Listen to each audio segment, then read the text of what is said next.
দেখো বন্ধুরা, আগের দিন এই কচু মাখা তরকারি করেছিলাম চিংড়ি দিয়ে। আজকের দেখো কি দিয়ে তৈরি করি। এই যে কচু নিয়েছি, পেঁয়াজ নিয়েছি, শুকনো লঙ্কা নিয়েছি, আর এই চিংড়ি মাছ নিয়েছি। আজকে কোনো ঝোল ঝাল কিছু হবে না কচু, তোমরা দেখতে থাকো আমি কি করি। বন্ধুরা, এই কেটে নিয়েছি, ওট কচু কেটে নিয়েছি সরু সরু করে, চিংড়ি মাছ, লঙ্কা আর এই পেঁয়াজ নিয়েছি। তোমরা এবার বুঝতে পারছো কী রান্না করবো, দেখতে থাকো। বন্ধুরা, কড়ায় এই সাদা তেল দিচ্ছি, একটু সর্ষের তেলও দিয়ে দিলাম।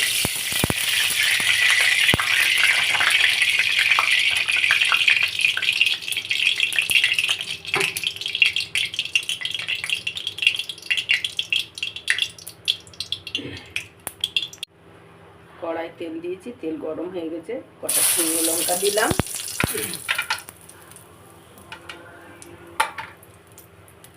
তারপরে পেঁয়াজ,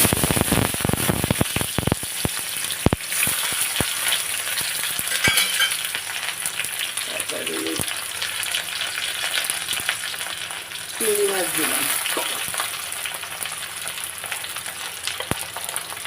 লবণ দিলাম, হলুদ দিলাম, দিয়ে এগুলো ভাজতে হবে। দেখো বন্ধুরা, তোমরা কি বুঝতে পারছো আমি কি রান্না করছি? এই চিংড়ি মাছ দিয়ে এই কচুগুলো সরু সরু করে কেটেছি, এটা ভাজবো।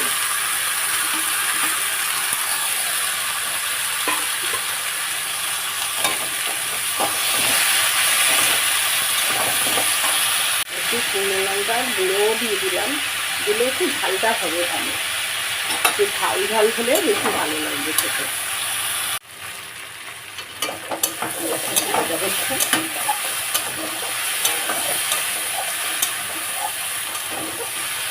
এই কচু যদি চিংড়ি মাছ দিয়ে ভাজা হয়, একটু লবণ আর একটু শুকনো লঙ্কা একটু বেশি দেওয়া হয়, দারুণ খেতে হবে। বন্ধুরা, তোমরা একবার এইভাবে চিংড়ি মাছ দিয়ে কচু ভেজে খেয়ে দেখো, এই কচু দারুণ খেতে হয়। আর বন্ধুরা, তোমাদের যদি আমার এই রান্নাটা পছন্দ হয় তাহলে লাইক কমেন্ট শেয়ার করে দিও। আর কোনো নতুন বন্ধুর কাছে যদি এই রান্নাটা যায়, সেই বন্ধু যেন সাবস্ক্রাইব করে দেয়, এটা করতে যেন ভুলো না তোমরা।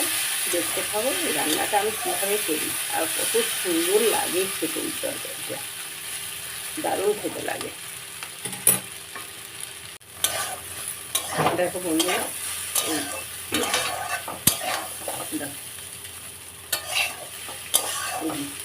ভর্তুকি ভাজা দারুণ হয়েছে, সব সিদ্ধ হয়ে গেছে। কিন্তু এতে জল দিতে হয় না, একটু তেলটা দিতে হয় পরিমাণ মতন, দিলে খুব সুন্দর, আর একটু ভাজা ভাজা হবে।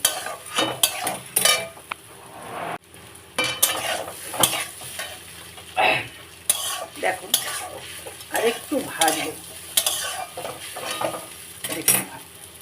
আর একটু চিনি দিয়ে দেবো, চিনি দিলে আরো টেস্টি হবে।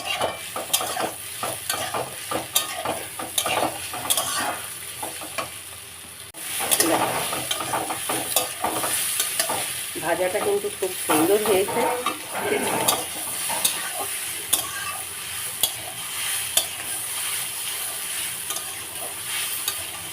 লবণ সব কিছু ঠিকঠাক দিয়েছি, ঝাল লবণ, বলতে একটু ঝাল লবণটা একটু ঠিকঠাক দিলে খেতে ভালো লাগে।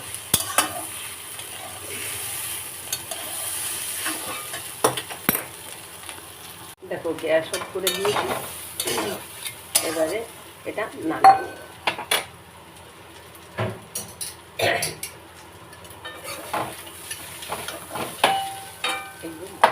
একটু একটু করে সব নামিয়ে দেবো।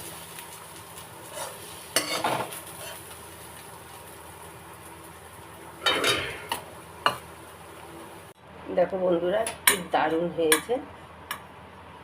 দেখছো ভাজাটা একদম কারোর সঙ্গে কারোর গায়ে লাগেনি।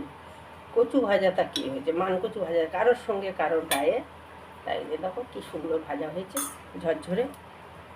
পুরো ভিডিওটা দেখার জন্য সমস্ত বন্ধুদের ধন্যবাদ।